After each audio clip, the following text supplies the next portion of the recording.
Bingo Blitz rules. If your bingo has ads in it, That's not a bingo. if it doesn't have the coolest tournaments, mini games, and the most breathtaking design, Nope, not a bingo. if your bingo moment makes you feel so excited that you just want to burst in joy and scream out loud, bingo! Sorry, so you're playing... Bingo Blitz? Now that's a bingo. Go for a world of excitement with Bingo Blitz, the #1 free bingo game. Download Bingo Blitz and play for free. Now that's a bingo. ABC Wednesdays. Y'all can play all day. We want books. We want paper towels in the classroom. Bet you want razors, too. I'm still waiting on the paper towels. Abbott Elementary returns with a new season. We asked the district for more after-school programs. They gave us $50 for class pets instead. Critics cheer. Abbott Elementary continues to be one of the funniest and most beloved shows on TV. What y'all doing out there? Taking bribes. Proud of y'all. Abbott Elementary, Wednesdays, 9:30, 8:30 Central on ABC and stream on Hulu. Being a marketer's no sweat. You just have to manage dozens of channels, launch hundreds of campaigns, score thousands of leads, and okay, fine, it's a lot of sweat. Unless you have HubSpot's AI-powered marketing tools to help you do all that and more. Get started at HubSpot.com/marketers.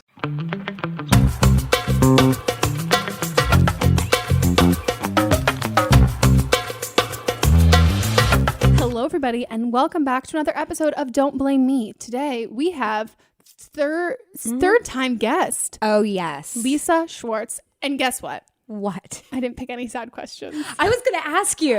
It's not a sad. None. We're going to find sadness in all of them. We're going to dissect all of it. Like, I know you asked about like your crush, but like, are you sad? Yeah, like what's going on deep down? Deep down. Let's unpack that. Yeah, really, the last 2 times have been very dark. Yeah, so I just feel like, no, I just didn't want to give that to you this time. Thank you. We're Even celebrating. last time we like tried not to do it, but we still did. How did you? Last time it was like it my was like employer effort. has stuck his hand down my pants. It was like so like Yeah. Well, I mean, but we're here celebrating because your book just came out. It did. So fucking exciting. And you were so nice to post on social hell media. Yeah. I'm so proud of you for writing yours. Thank you. It's such an impressive feat. So guys, get her book. Get her book. Get the book or I'm going to give you bad advice. And what's it called? 30 Life Crisis. It's a great name. Thank you. It's very good. And the cover's really cute too. Thank you. Like it's all very good. And I know how hard it is to like make every aspect something that you like too. To be good. Yeah, I like actually like it. Yeah. Which it's you know, good. like on YouTube, sometimes you're like, I don't like this, but I need to put this up anyway. Yeah. So, A book is so hard to do with that though. You're like, what do you mean? I have to like I'm not good at what is it called in like writing when you like kill your darlings in like screenwriting? Yeah. I'm not good at killing my darlings. Like if it's my darling, like I'm the kind of person where it's like, no, I will go to battle. I am like, don't get tired. I will go to battle for everything that I want. Like it's not like, oh, okay, well I'll let this slide so I can go like. No, hell no. No. Everything that I want in life, I'm gonna fight for it. And then 3 months later, I'll be like, oh, I guess I didn't really care that much. Yeah. But I'm just like, I'm a control freak. Me too. Do it the way you want it. Yeah, that's what I've been doing. That's where it's got me. My book is coming out in a very long time. It's fine. It's cool. It's happening. Okay. Well, I have to intro the episode. I mean, the podcast. This for sure. We're doing a podcast We're doing today. a podcast, guys. It's Don't Blame Me. If you want to call in for an upcoming episode, you can leave us a voicemail at 310-694-0976. And international listeners, you can leave us an audio message at meghanpodcast@gmail.com. And now enough rambling. We can get into the advice. Hey, Megan. Just wanted, I guess, just like a second opinion on what I'm thinking right now. So my family members, we like my aunt, and then my family, there's a guy that we know, and he's a couple years older than me, and like, I don't know, for the past like 5 years, they've been like trying to get me to like talk to him, and I think even like his mom has tried to tell my aunt, to like hook us up, but like last summer we just like decided to like hang out a couple of times, and he's in the NFL, so like he wasn't where we live, so when he would come to where I live, like we would hang out, and then we finally had hooked up, and it was just like, I guess, casual at that point, and then maybe like a month later, he texted me to like do it again, and I actually was like tired, so I did it. And then a few weeks later, his girlfriend, who actually happens to be someone that I grew up with, but I haven't talked to in years. Her name is very similar to mine, which is even like more funny, but she messaged me and was like, hey, I don't like this girl-to-girl stuff, but I found out about you and the guy, so I just wanted to know, like, what happened. And I kind of just told her, like, we were casually hooking up, like, it wasn't anything serious. If I'd known that he had a girlfriend, like, it would not have happened. And then, like, it was kind of done. Like, the girl still likes my pictures, but he actually blocked me. But I know that, like, I know his brother, and his brother was like, no, he, like, still talks about you. And, like, I don't really like him, but, like, and he doesn't date the girl anymore. Would it be bad if I, like, reached out to hook up again? Or should I just, like, call it a loss and just not try to reconnect? Because it's not like I like him and I don't want to date him, but, like, he's single, I'm single. Yeah, thanks. But I do appreciate in this call that the girlfriend didn't get mad at her. Yeah. Yes. And their friends. Like, they like each other's posts on Instagram. Yeah. It's really nice and very mature. Mm-hmm. First of all, I don't love the cheating in this story, but I love how you told this story. This is like, you seemed so bored by your own life in a way that this is clearly like, this is like some juicy shit, but like it was just he's in the NFL. I was like, ma'am, did you say NFL? Like, who? Also, like, what town? Like, these families and friends are so close. It's gotta be in the South. It has to My be. God. Like, they're very incestuous. Yeah. And like, how good of a team does he play for? Like, how good is he? Does he actually play? Yeah. I just think, like, I understand, like, a convenience dick, but like, this, I wouldn't call this necessarily a convenience dick. Like, it's like, well, I've been around, we've already hooked up, like, I don't have to put the effort and work in. But, like, he's already proven to, like, bring some, like, unnecessary drama into your life. Like, maybe that's not who you go back to. But at the same time, I won't lie, I probably would. I'd probably just be like, eh. Yeah, but he unfollowed her on Instagram. It's, like, one thing to have convenience how are you going to reach out? Like, if he unfollows you, like, I think we're done. Yeah. Not just unfollowed, he blocked her. Well, that also, damn. Then I think he's also, sounds to me like cover up and from his girlfriend, and then preventative for the other girls he's fucking in that way. So I think, like, I don't think you're going to be immune from the situation that just happened, and like being the other woman, like, doesn't feel great, and also, like, I'm sure doesn't feel like you don't necessarily like that. You don't want to put another girl through that, and I think, like, this will probably happen again with him. And if you don't like him, like, yeah, if you were too tired to do it the second time. Yeah, that's not. And the second time's usually pretty good. Like, that's not a time. Like, I get like the 50th time, or if you're like, I'm not in the mood, I ate too much. But like me, literally me all the time. I'm like, I'm full. Mom said to me all the time, he's like, I'm full, please move. And I'm like, okay. We like make an effort to do it before we go out to dinner, because we're like, you know what, we're gonna be full and drunk, and we're gonna want to come home and not do that. 100. If it's nighttime, if we've eaten popcorn, I'm like, no, there's no way this is happening. Way. No fucking way. We'll be like, don't touch me, I'm gonna fart. It's like, okay, for sure. Also, but she said, like, should I take this as a loss? And I'm like, no, girl, take it as a win. Moving on. Empower yourself. Yeah. I think this is like a, I don't know, notch in your belt confidence kind of thing. And also, like, you were able to walk away from a situation that usually would probably end up in like a girl on girl drama, and like you got to interact with like a wonderful girl's girl feminist, and like you guys got to both be like, okay, wow, this guy's kind of like men ain't shit sort of a thing. And I think, like, leave on a high note. Like, you know, like, why not? Like, you don't want to get into it if like another, he like starts dating another girl and that girl finds out and then like slashes your tires. Like, you came out like on top. Yeah. Why risk that? Yeah. Stay there. Yeah. Stay there. Stay on top. Not sexually with him. Too tired to get on top. We've talked about this. We've talked about this so much. Where it's just like, effort that it takes, I just can't. And also, I hate, and when you're talking about this, I hate when guys are like, come on, like, you be on top for us. Like, guys being on top versus girls being on top is very different. First of all, my tits are everywhere, and this is pulling me down and hitting me up. And I have small boobs, and I'm feeling that. And then also, like, my inner thighs are hurting. Like, I'm getting cramps, whereas guys, I'm like, I just have to stand there and be like, do you know what I mean? Also, like double chin from like the angle. Like I can only imagine what it looks like. Yeah, it's not good. It's not good at all. Just go out to dinner instead. Yeah, just this is what you have to look forward to in a long-term relationship. relationship. Yeah, you just say, "Don't touch me, I'm gonna fart." Mott's woke me up the other night. I was like, I wasn't even like embarrassed, but I was like so annoyed with him that this was something. He woke me up to tell me like, "Psst, you farted on me." And I was like, I'm sleeping.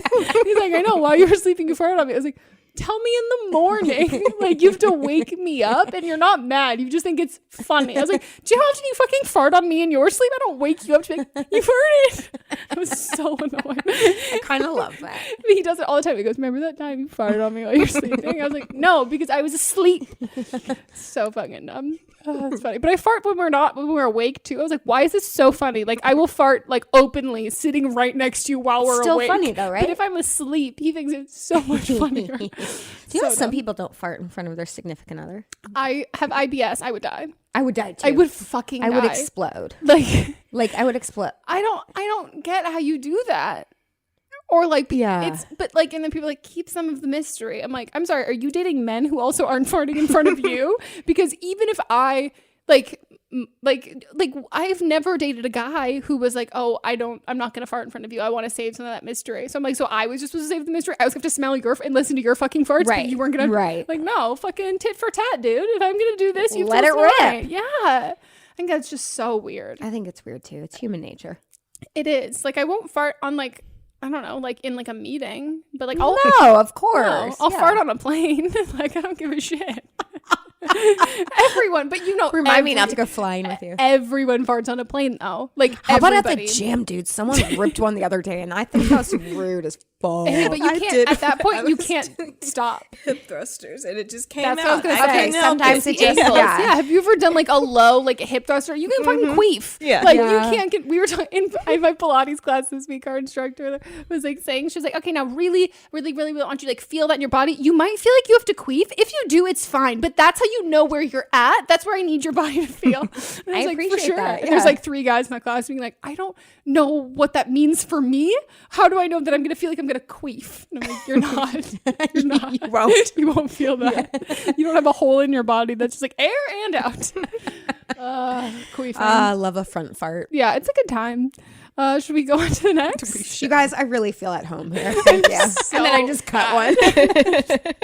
Hi, Megan and guest. I'm calling in not because I need advice so much, but because I'd really like an opinion on something that I've kind of been dealing with lately.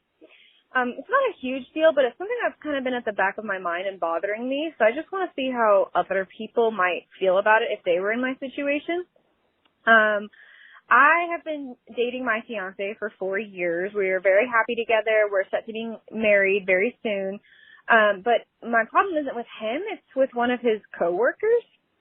So he's been working at the same hospital as a nurse for about 3 years. And during this time, he's been working with another person on his floor who calls herself his work wife. This doesn't bother me that much because I know it's kind of a thing to have, you know, friends at work and like jokingly call each other work husband, work wife.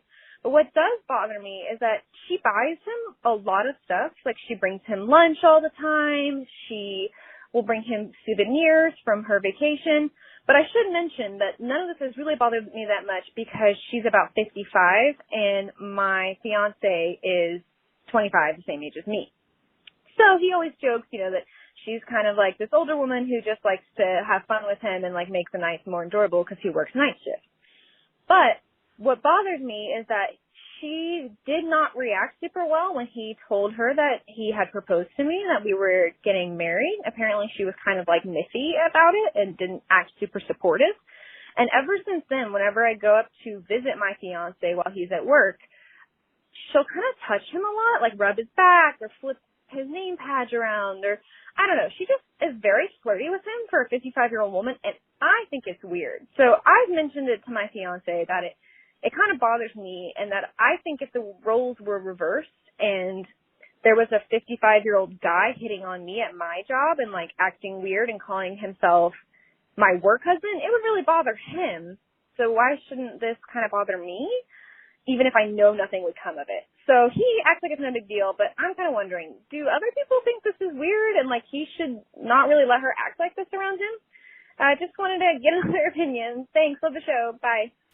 This is so fucking weird. Oh, but she's so cool. Like, she sounds like mature and like very like level-headed about it. And I love the double standard call out. Yeah, and I'm also like a believer in the sense of like, I don't think like I think if like someone's behavior is like makes you uncomfortable, if it's like, okay, this is gonna sound like catty or like whatever, but if like a girl is like flirting with the guy that you're dating, I hate the idea that like the only time that like you really like you have a leg to stand on is if you think she's pretty. Like if you're like, oh, if she's not cute, like, oh, then who really cares? Like I hate that. Like it's the actions. Like I don't give a shit if it's like whether or not like like quote unquote like, oh, I feel like threatened in like a appearance way. Like if you're like emotionally or just like behavior, like that's so much more. So I think like even for him, I think if this was like, I think that's kind of what he's trying for you. It's like, okay, she's like a 55-year-old woman, but like even if it wasn't the genders reversed, if the ages were reversed, like if she was younger and like then that would be, but like the idea that's all this conditions that like you shouldn't, that it's like a like whatever, like I don't think he has to feel uncomfortable. If he doesn't feel uncomfortable, I think you have every right to feel uncomfortable. It's fucking weird. It's weird. It doesn't sound like the fiance's like trying to stand up for this 55 year like he seems like he understands that it's weird, but what do you do? That's their job. Like like also do you if you trust your fiance, it's like I know. I mean, my fucking manipulative brain goes to, you have to put her in a situation where she's gonna like, it is going to be like coming like very clear that like it is like a crossing the line and like a, oh no, like your girlfriend, like she's like I make old people talk. She's 55, not even that old, but I make it, she's a hussy. Like, well, like says something in a way that he's like, oh, okay, weird. Like crossing that line. Like my mind is like, you got to get her into that situation. So then he has a reason to call her out because he needs to see what she's seeing. And I think it takes guys so much longer to see that kind of stuff. Or it's the same thing if you've like been dating someone and you know one of their like female friends is into them and they're like, no, she's not. I'm like, no, she fully fucking is. Like I can tell. And it's like, no. And then like months later, it's like, oh wow, you're right. I guess she was. And I'm like, okay, come on, here you go. But I just think this is just I don't know. Yeah, but what do you do? This is so awkward. And they're like nurses. Like they're like doing good work. Like what do you? Oh yeah, I forgot that part that they're nurses. And they're working the night shift. Yeah. Do you think she's gonna like just like get naked on one of the free beds one night? And I hope so. Come hither, and he's gonna be like, "Fuck, my girlfriend was right." Wait, so question, but also, how do you know all of this? Like, I see that, like, I get the part when you're knowing. She's gone up to the. Yeah, but so the souvenirs and all of that. It seems like he's telling you, which is great. That's a good thing to know. But he's probably like, so. I don't know, Mildred's bringing me lunch today or stuff like that. Mildred's way too old for 55. Gladys. Deborah. Judy. Judy and Deborah, perfect. Yeah. I want to know, though, how do you know that she was not happy that you guys are engaged? And that it sounded again like he did. Yeah. Because then that's a point of like, then he is recognizing that like this is a little off and odd. In which case, I think if he can recognize that in like some capacity, I think it just needs to be like knowing that this makes you feel uncomfortable, and like not that necessarily like you obviously can't control what happens when you're not there, but like if he knows that this makes you really uncomfortable, then like when you do visit, I think he should not let her be really touchy with him and like do like, I think that's like his like responsibility to kind of like take a step back and be like, no, this makes her feel really uncomfortable. I don't feel uncomfortable because I don't like, I see you more as like a mom figure or like a like aunt or something like that. But like this makes my girlfriend uncomfortable. I'm not going to do like that. But yeah, I mean, either that or like you fucking confront this 55-year-old woman. Oh God. It's tough. It is. Well, she didn't really want advice, I guess she said. She just wants her opinion. Yeah, it's fucking weird. It's weird. It's weird. Super. And I'm also like, I'm not cool with like the work wife, work husband. Like, oh my God, like we're so cute. And like, no. Maybe a work friend. Like, yeah. That's fine. I've only ever had like crushes at work and like actual crushes. Or like Mats and I called each other work wife and work husband when we worked together. And where are we now? We're fucking.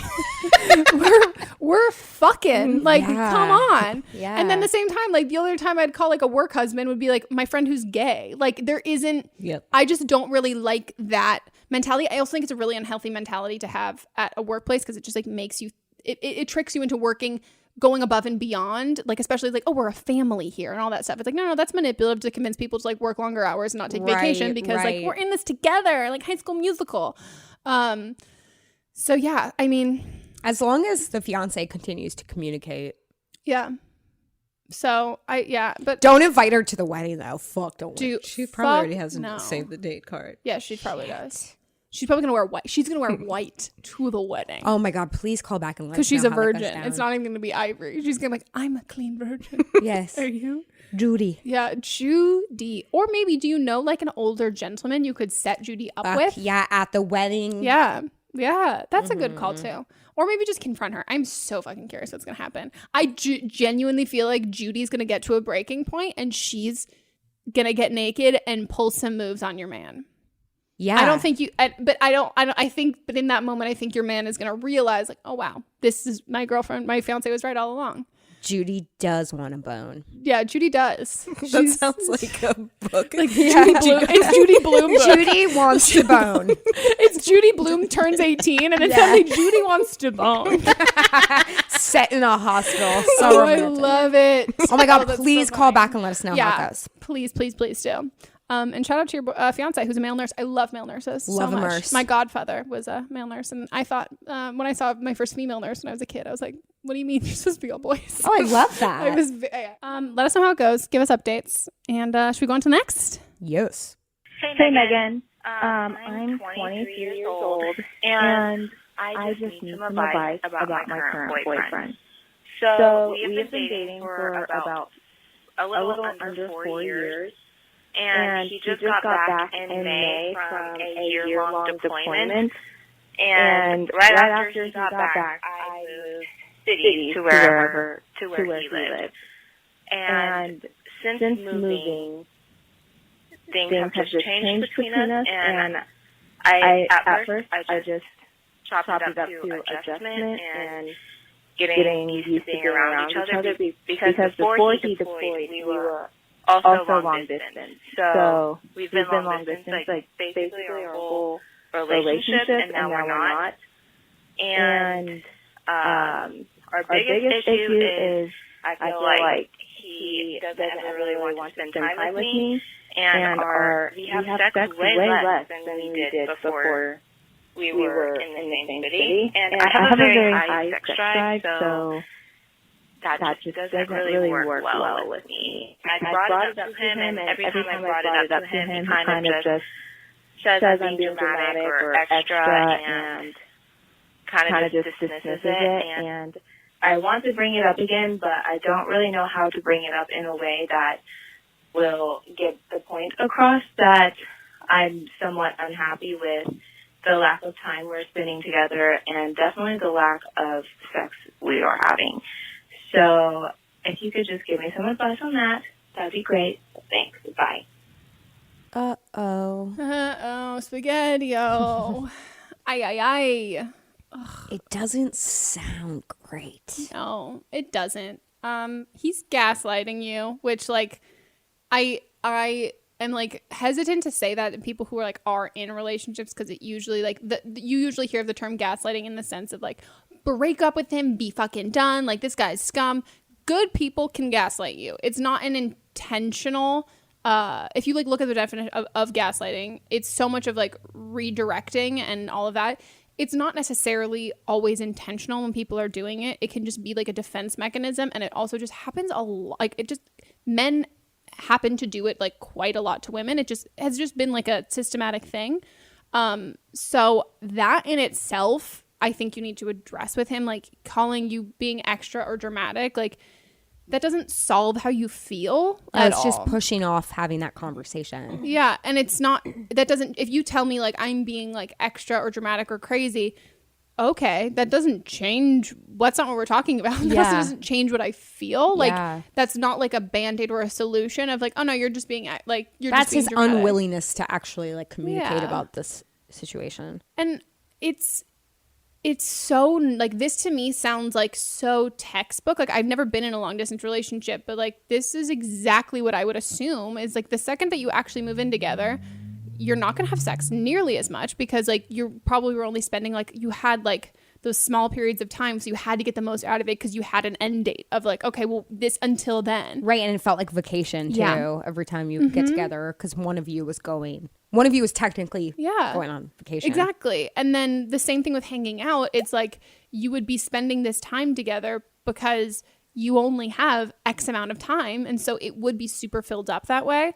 And because of that, I think he's probably gotten really used to his like, I don't want to say single guy lifestyle, but like not having you like dating you, but also not having you around all the time. So he has this routine and these like this friends and all stuff. And even when Mats and I started dating, like this was a thing that like we had to establish because I was like, all of your friends are single. And I get that, but like you, like if you want to have a girlfriend, you want to date, like we actually have to go out and dates and like hang out in that way. But like for him, it's like, oh, well, none of his friends were missing anything because they were all still single and they were all friends and like all of that kind of stuff. It's like, well, there are certain things that like, I don't want to say dating is like a trade off, but like there are certain things that like it is though in a way. It's time that you're spending with somebody that you have to be comfortable like dealing with the FOMO of your friends to then make time for this other person in your life. And if he's not willing, it makes sense to me though, but how that's not what he's doing now because he hasn't had to do this for 4 years. Yeah. So there's still a chance that like this can work. They just like really need to communicate. The sex thing's hard because I feel like if you have that conversation, guys get like super defensive about it. Like, no, I've got so much sex drive. Like my sex drive is like way bigger than your sex drive. Yeah. Like I want to like, and then it gets in your head. Yeah. And then it becomes like the cycle. So that's a little tricky. I would start with just communicating about spending more time together. Yeah. And I feel like that sex thing will just kind of come with it. Yeah. And I think if you're comfortable, like if you're used to him coming on to you more and like because you, again, it was like vacations when you would see each other. Maybe if you haven't been like coming on to him, maybe you try coming. Maybe it's just the aspect of like his sex drive is lower than yours and he's not necessarily like thinking like, oh, I'm in the mood to instigate it. But like maybe if you like make a move and he's like, oh, I could be down. Like I'm down and try and do it that way. That's also like hard if like you're not feeling desired by your partner because you don't want to then feel like rejected and shut down. But I think like the issue is in the first issue I would address with him is like the gaslighting. This sounds bad to say. I wouldn't actually even recommend using the term gaslighting. No. Because I think it's like a trigger word. It's like a not all men, not that I'm saying your like boyfriend is like a not all men kind of guy, but like it is just it's like liberal Twitter speaking. And like even if you're like, it feels like an attack. And it feels like an end stopping point when it doesn't have to be. And I think just saying like, hey, I would really love to have a conversation with you about the spending time together. And it's been really frustrating because I've tried to bring this up. Every time it feels like I'm getting dismissed by being called extra and dramatic. And this is how I feel. And we really need to, if you really care about me and you want to work on it, like, and you want this to succeed, we really need to work on this. And when you call me crazy and dramatic, I feel like silenced in my feelings and emotions. And like, I don't feel supported and I need to feel supported in order to like move like with this relationship. And then I think like you just have to get super, super honest about what you want out of a relationship. And then it sucks to say that like it might get to a point with him where he's like, I'm really happy with how we are now. And if you're not, that's also very okay to walk away, because the fact that you've done this for 4 years, the reason why your relationship was like this for 4 years is because you were long distance. Yeah. Like if that's the kind of style of relationship that he likes and he's fine with like living with you and being in person, but that's like the time that he likes spending with you, you didn't like lead him on or mislead him. Right? Like there's no way you could have thought this is how exactly I was going to be when we move in together. Yeah.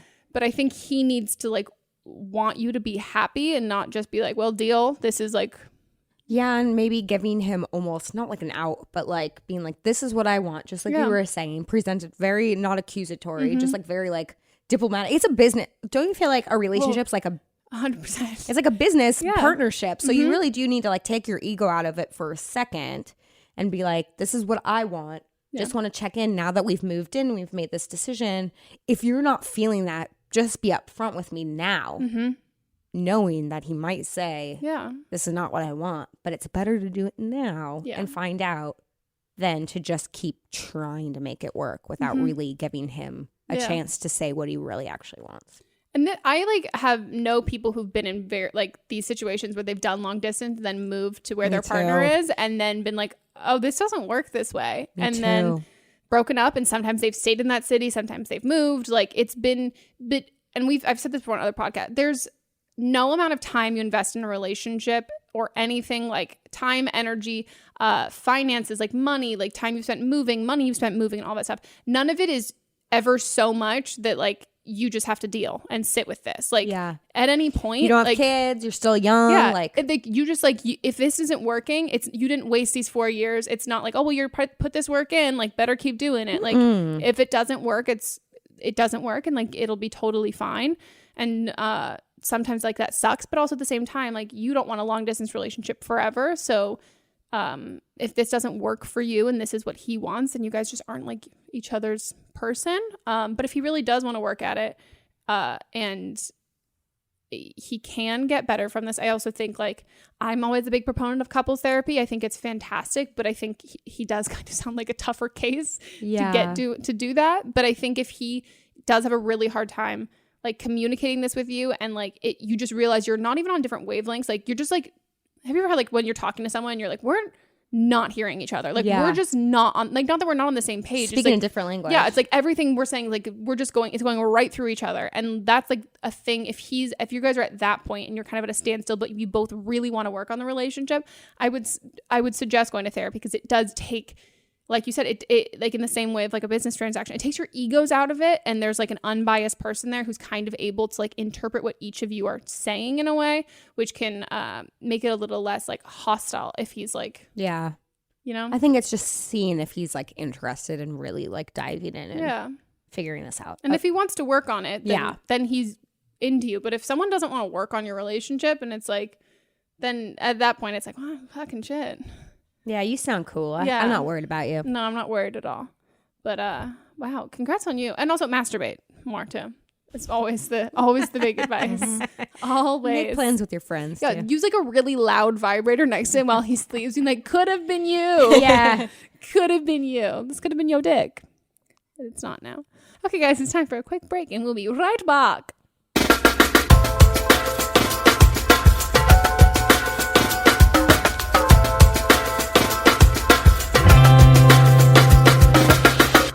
Me and my current boyfriend have been dating a little over 4.5 years.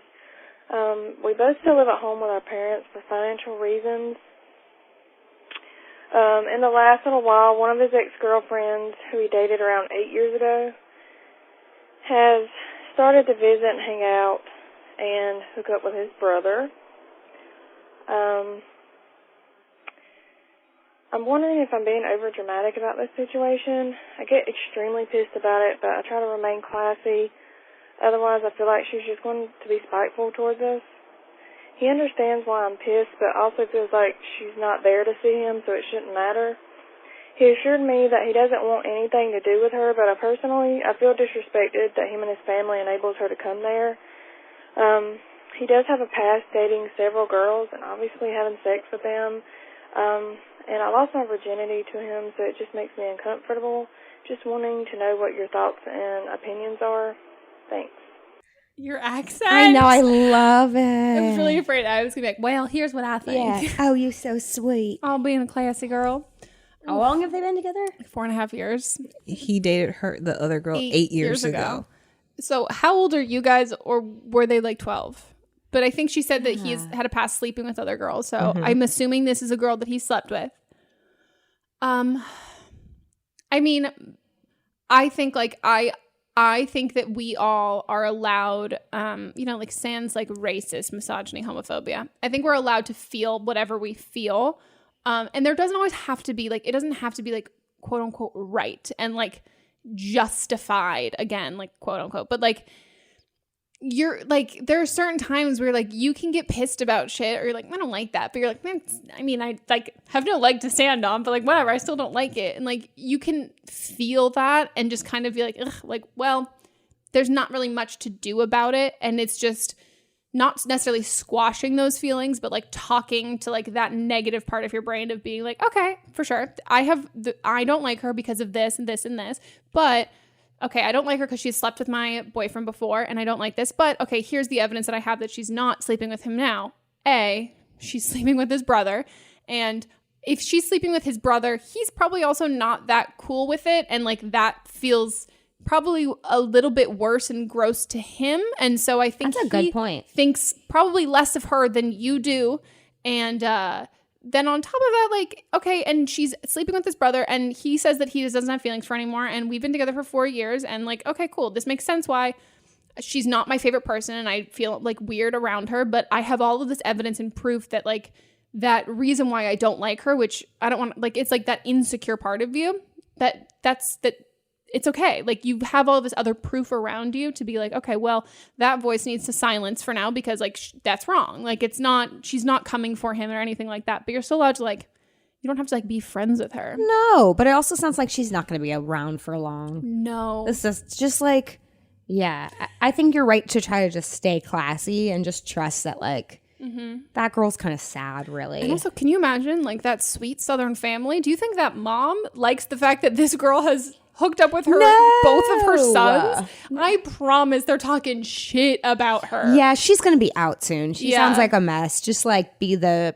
bigger lady and you have like seniority here. Like you have the power and control in the sense that like you are the long-term girlfriend. Just because she was first doesn't mean anything. Like you still have like, you have that power in his family's eyes. You have that power like in the relationship. Like she's the new girl coming around. Like you don't have to feel threatened by her. If anything, she should probably feel more threatened by you. And I'm sure she feels probably like fucking weird and uncomfortable that like, or she just doesn't feel. It sounds like maybe I mean, she it's true doesn't feel. if you're fucking both the brothers. Yeah, there's something going on. Yeah, there. it's I mean, it has to be a small town sort of thing. But yeah, I think like I would trust your boyfriend on that, but at the same time, I think like just taking a step out from like if he hadn't had slept with her, like is she doing anything that makes you feel uncomfortable, or is it just like the fact that they had a past? Yeah, that's a good point. Like, and if she's not doing anything, then and he's not doing anything either to make like it's uncomfortable, like, but like just try not to be around when they're there. Which I'm sure he will be like, for sure, I'm totally down to like not hang around them all the time. Yeah. And it's, I mean, I understand it's hard having like being with someone who has, I mean, he is the only person you've slept with, but him having like a past and things like that. But he's with you for a reason. And I don't think, and we've said this before, but like virginity especially, like it's not the first person you sleep with, it's the last person. And for you, he might be both of those things. But like, the most important thing is going to be the fact that like he's the last person that you sleep with, not that he was the first guy you ever slept with. Like that doesn't hold that same amount of weight. And so I think like it can be hard to like compare, but he's with you for a reason. Like he really likes you and he really cares about you. So whoever he slept with before, like it's just like who gives a shit? It just happens to be like around, which is weird. It's him. I wouldn't be cool. I mean, I know I would be like, I'd feel weird, but I would also, you just, when you enter in a relationship, you're trusting your partner. Yeah. And like things come up and you just have to like breathe and trust, and you've committed to doing that. So. And it'll get easier too. And she won't be there for that long either. She's gonna be off to the next soon. Unless they're deeply in love, and then she's gonna be your sister-in-law. Yeah, which is weird. Super fucking weird. And but better that than just like a flight in a way. Yeah, I guess you would come to terms with it more. Yeah. And also you could get really drunk at their wedding, like make a speech. Oh, please send us the video. Wait, but also like at that point, like how weird would it be for your boyfriend to then be like, oh, here's my sister-in-law. Oh yeah, we fucked once. Like, yeah, this is a rom-com. So long ago.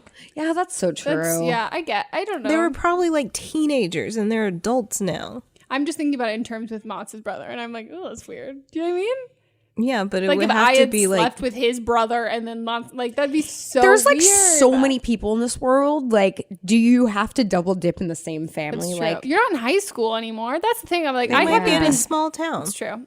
Even so, though, double dipping in the same fam. That's just a confidence move on her part. Like, I would not feel I think confident. it's a psychotic move. But I wouldn't feel confident enough to like, oh yeah, I like used to sleep with the bro. I'm gonna go do this. We're going to the next call. I have a relationship issue. So my boyfriend and I are living together. We've been dating for about 2.5 years now. And our sex life is good, but I kind of want to bring it to great. So here's the thing. Both my boyfriend and I don't really like to take control in the bedroom. We both kind of like when the other one makes the first move, and we both like it when the other one is more of the dominant person in sex. And this has definitely led to problems in the past. We both kind of felt like we're not wanted by the other one, or, you know, we'll go for a little bit without having sex because neither of us will initiate it. But then, you know, when we actually do start having sex, it's, you know, mostly like pretty great. I just wanted to get your take on how we can kind of handle this in a fair way. And understandably, I'm kind of coming from the point of view that, you know, he's the guy and he should be the one initiating. And so, you know, if you don't like that, then that's kind of like your problem. And I know that that's not a fair way to look at it. But I've had other people suggest to me that we should kind of like take turns initiating it and like, you know, have like a schedule. But that just seems super unsexy to me and like not very spontaneous at all, which is another thing that I value when it comes to sex. So, yeah, I think that's everything, and hope to hear what you guys have to say. Thanks. Bye. Well, bring in a third. Yeah. I love it. Good. You just need a coach. You just need someone to like give you guys encouragement and go. Play by play. Someone just to smack you both. Yeah. On the ass. Yeah. Together. Mm-hmm. I understand I understand both of your mindsets. Like I get, like I personally, I'm into someone who's like more aggressive and more of like the initiator kind of thing. Like that's what I'm attracted to.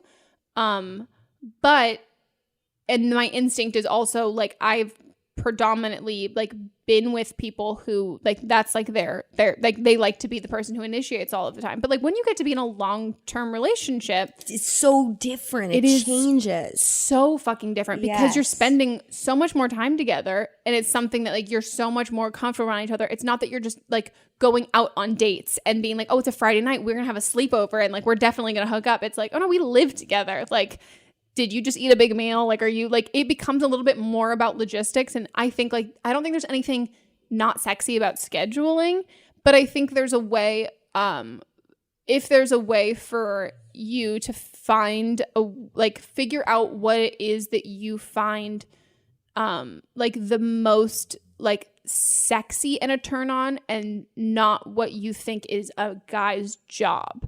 Because I think like if you're attracted to the fact that you're like, oh no, I like it when you like toss me around, like I really like that's sexy to me, versus like, well, I'm not going to make the first move because I think that that's your job as a guy. That's not necessarily like something that is a turn on for you. It's just kind of like a society habit sort of a thing. And then at the same time for him, what is a turn on? And there, I think between, if you can break down that conversation, like maybe he's super into like dirty talk where you're kind of like taking control more that way. And maybe for you, you're like, okay, yeah, I can do that. I'd prefer if like physically you were taking a little bit more control here in that way. So you're not saying like, it's not really about like who actually initiates it. It's about like fulfilling what that person like really wants. Because I think like that's really it's about what turns you on. I think like if the reason why you don't want to initiate it is because you just think that he should, that's not a turn on for you. And if he's really turned on by you initiating it, I think like then try initiating a couple times. And I think like when you see his response and you guys get that feedback, you're going to be more into things. It's like, I didn't come out of the womb being like, I love giving blowjobs, but I'm great at them. And I love giving them most of the time. Mats doesn't listen to this because he'd be like, hey, you listen to the podcast. Can I have one right now? And suck my dick. But like, it's because of like the response and the feedback that you get from the other person. And so I think like you guys need to break it down to what you're super attracted to and what is those turn-ons. And then even if there are certain things that like, okay, if you're both turned on by the same thing and like you kind of want the other person to do it, I think you're going to find that if you do kind of switch off taking turns, you're also going to be turned on by their response to doing that. And I think that's going to be like stimulating in itself.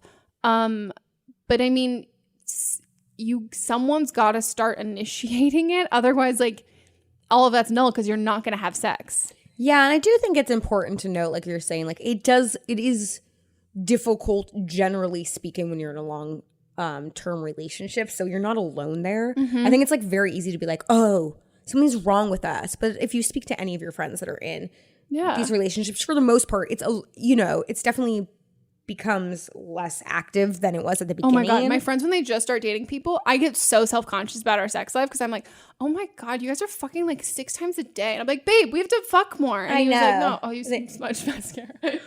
Mom, thanks for telling me. He's a good friend. I didn't want to fuck you up. Thank you. But yeah, it just changes. And I think like, especially if like the beginning of your relationship, it wasn't like that, it doesn't mean that something's broken or something's wrong. No, that's just life. But maybe your friends are right that like if it really comes down to who initiates, like that's the thing, then you do just have to switch off. Yeah. You just have to do it. And you do it because you love your partner, like you were saying. And like if they like that, that's why you give those blowjobs. Exactly. And otherwise, like if you like die on that, like whatever that, what is it called? You die on grave, podium, whatever, something.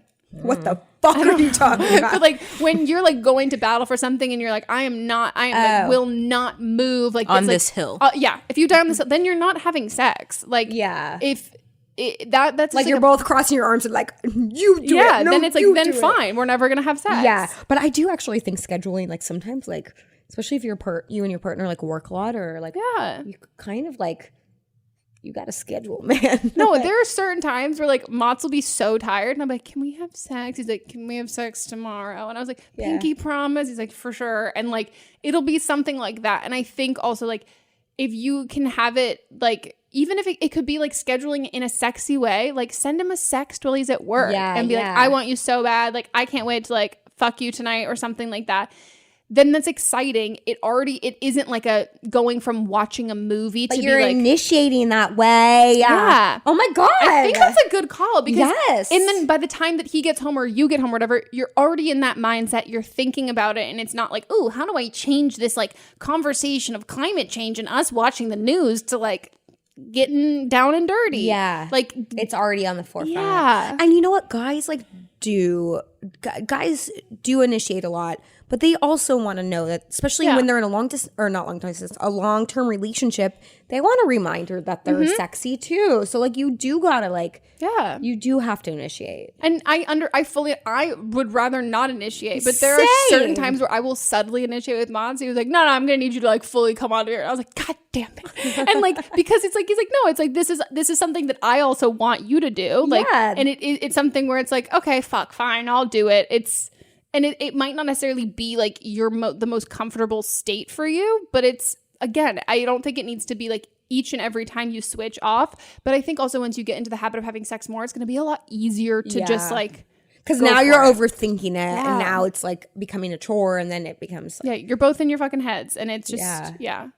Or maybe even like you wear something like sexy under your clothes and like it's like having it be without being like just like sticking your hand down his pants, like having like these these things that kind of lead that build up to like quote unquote naturally happen, which it's still kind of scheduling. Like you're like planting the seed of being like, oh no, I'm scheduling that we're gonna have sex. I'm just letting you know into the plans. Look what I'm wearing. Blah blah blah. Totally. Like, it kind of makes it a little more. Look at me. Yeah, I'm super sexy. Do you want to bond?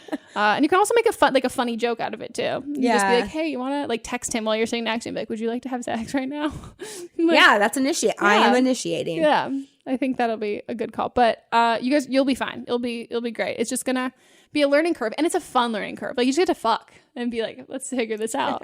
It's a good one. It's a good time. Or bring in that third. Yeah, if all else fails. Put me in, coach. Okay. But who's going to initiate that? The coach. No, like bringing the third. Yeah. Oh my God. Right. That's true. Yeah. Fucking shit. Ooh.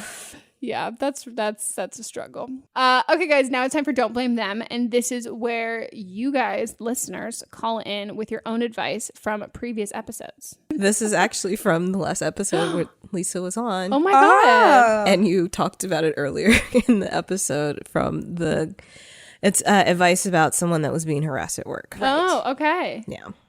Hi, Megan. I was listening to episode 74 of your podcast and the one before the commercial about the girl who was getting harassed at work by an older coworker and she was underage. I had the same thing happen to me when I was 16, 17. It happened for about a year and a half.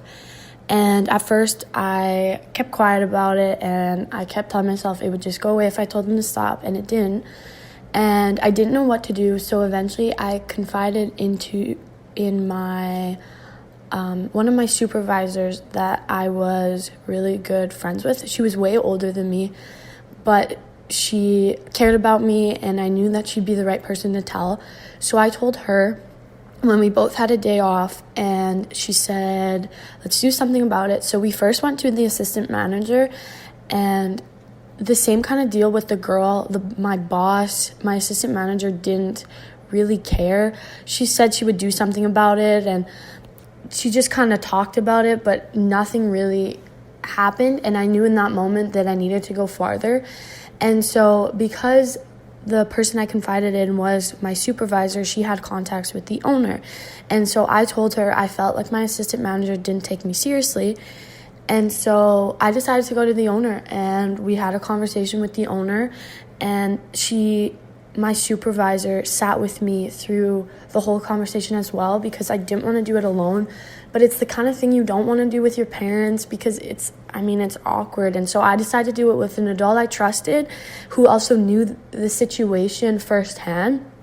And it was easier that way. And so I sat down with my owner, and he made me go into very big detail about what happened, but I knew he was taking me seriously, and I knew that he wasn't just going to brush it off the way my assistant manager would, because when it's an owner situation, they know that they can get in huge trouble.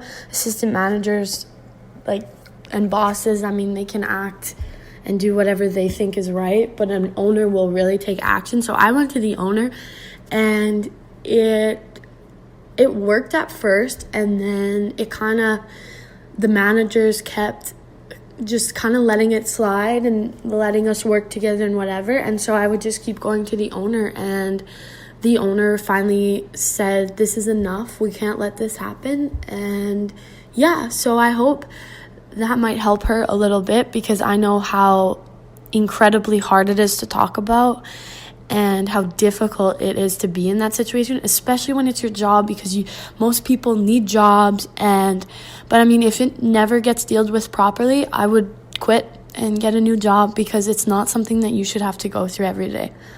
Thank you very much. Bye. Hell yeah, you did it. Yeah, and you did that so well. Yeah. And I think in theory we always don't feel uncomfortable telling people, but it totally makes sense to feel uncomfortable with your parents and the fact that you have another adult that you trusted to do that with you.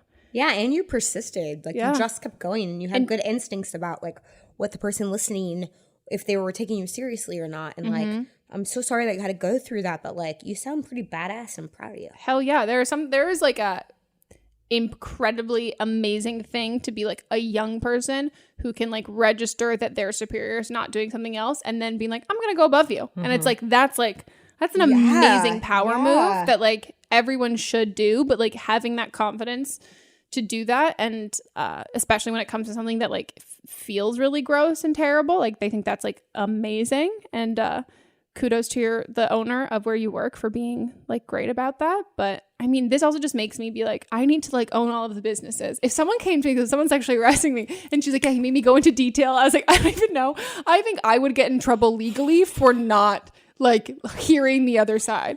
I would just be like, if someone's like, oh this person was kind of like, they were like, mean to you, get out. And they're like, I'm like, well, let me say what I said. I'm like, no, I heard you were mean, you fucking out. Yeah. Like I would get in trouble on the opposite end. Yeah, I wonder if the guy got fired. We didn't really like hear that, but I'm assuming so. Yeah. Ray doesn't even the fact that she like stood up for herself, took control, and found like a partner in crime here to help her out. Yeah.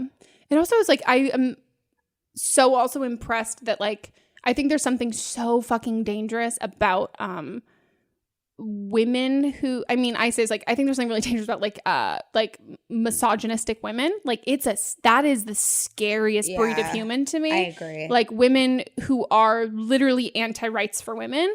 It's crazy. And the fact that you went to your assistant manager who was a woman who was that, then at that point, like I usually find confidence in where it's like, oh, let me find out, like when I get shut down by a girl, if I'm like, oh, I have to like I want to ask a girl to do something, it hurts so much more than a guy because I'm like, fuck, we're on the same team. Yeah, totally. And so then your ability to then move on above her, I think is like also fantastic and great because it's so scary when like other women just like don't take those claims seriously. She was probably so afraid of like losing her job or something, which doesn't make it right. Yeah. And also some people just have no personal like experience with it and they need that to believe something's true. It's the same thing with like Woody Allen shit. The amount of actors who come forward is like, well, I've never had personal experience. I'm like, what? Or I'll still work with him. But it's the same thing of being like, well, I've never had personal experience with racism, but I still know that is a thing and it's not good. Like the idea that you're gonna be, or like prostate cancer. I don't have a prostate, but like I'm sure that cancer sucks. Like it's just such an odd thing that like you need to have. You heard it here. Megan doesn't have a prostate. I don't have a prostate, but like, you know, breaking news. I know you're all floored. You are so surprised. It's gonna like show up on like Tube Filter. Yeah. Shocking. No, but you're right. But yeah. So kudos. Great on you. And yeah, fantastic. I'm really, really happy for you and standing up for yourself. And now nothing else is probably ever going to happen at that job too, because like your owner has now been informed and is able to be, shorter leash, which is good. Yeah.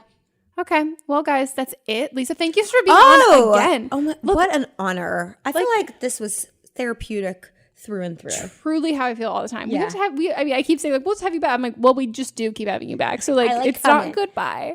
We'll see you again soon. But great. Please promo your shit and tell people where they can get your book. I'm assuming Amazon too. Yeah. Amazon, Barnes & Noble, anywhere books are sold. Hell yeah. And where can people follow you on the internet? Oh, Lisa Schwartz on Instagram. That'll do. If you guys want to be on an upcoming episode, you can leave us a voicemail at 310-694-0976. And international listeners, you can send us an audio file at meghanpodcast@gmail.com. Follow us on Instagram. We're in the show notes wherever if you just like go to the down part, wherever place you're listening. There's a thing. Go to the down part. Go to the down part. People ask like where are the show notes that we always talk about, and it's like it's just down. Yeah, it's just down. Everything's down. Yeah. Look down. And then Don't Blame Meme Pod is us, our Instagram. And oh, I love your Instagram account, by the way. Thank you so much. Yeah. We're doing it. I mean, I'm doing the less cute stuff. I really like it. Good job. You should follow them. Look down. Yeah. Look down. Look down. Cool. And we'll see you guys next time. Goodbye. Bye.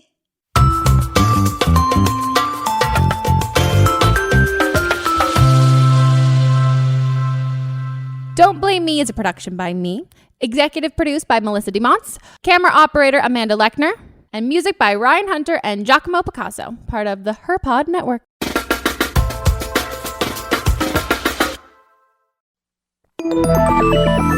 Listening to a podcast should be time well spent. And I promise it will be if you'll give this podcast a try. It's called Something You Should Know. I'm the host, Mike Carruthers, and in every episode, I talk with leading experts on topics I know you will find fascinating. From why people can't keep secrets, what your favorite music says about you, why your pet acts in strange ways, and so much more. Something You Should Know is designed to give you information you can use in your life and give you great intel that you can share with others. I'm told it's a binge-worthy podcast. And with over 1,000 episodes, there's a lot to binge on. Something You Should Know has been ranked in the top of the Apple Podcast charts consistently for a long time. I know you're going to like this. I just need to get you to try it. Something You Should Know. It's available wherever you listen to podcasts. Hi, I'm Jennifer, a co-founder of the Go Kid Go Network. At Go Kid Go, putting kids first is at the heart of every show that we produce. That's why we're so excited to introduce a brand new show to our network called The Search for the Silver Lining, a fantasy adventure series about a spirited young girl named Isla who time travels to the mythical land of Camelot. During her journey, Isla meets new friends, including King Arthur and his Knights of the Round Table, and learns valuable life lessons with every quest, sword fight, and dragon ride. Positive and uplifting stories remind us all about the importance of kindness, friendship, honesty, and positivity. Join me and an all-star cast of actors including Liam Neeson, Emily Blunt, Kristen Bell, Chris Hemsworth, among many others, in welcoming the Search for the Silver Lining podcast to the Go Kid Go Network by listening today. Look for the Search for the Silver Lining on Spotify, Apple, or wherever you get your podcasts. What's up, everyone? It's Noah Daniels. Hey, y'all. I'm JJ. Hey, guys. It's Kat. And we're your hosts of the Real Hauntings podcast, where we bring on guests who share their first-hand encounter ghost stories and supernatural experiences. Now on to the trailer. I've been warned to not tell this story, but I think because of the way it ends, it's okay to tell this story, because some people say that with certain entities, to like speak of them or talk about them or in any way like portray them as powerful will attract them to other people. The creepiest thing about it to me is a lot of times it would wait for me to notice it. Like it would just lay its arm out like this, and then I'd be like, where is it? Where is it? And then I'd see it, and then it would just slither back. For more information on the Real Hauntings, Real Ghost Stories podcast, make sure you check out real.fm to learn more about our podcast and many other amazing podcasts.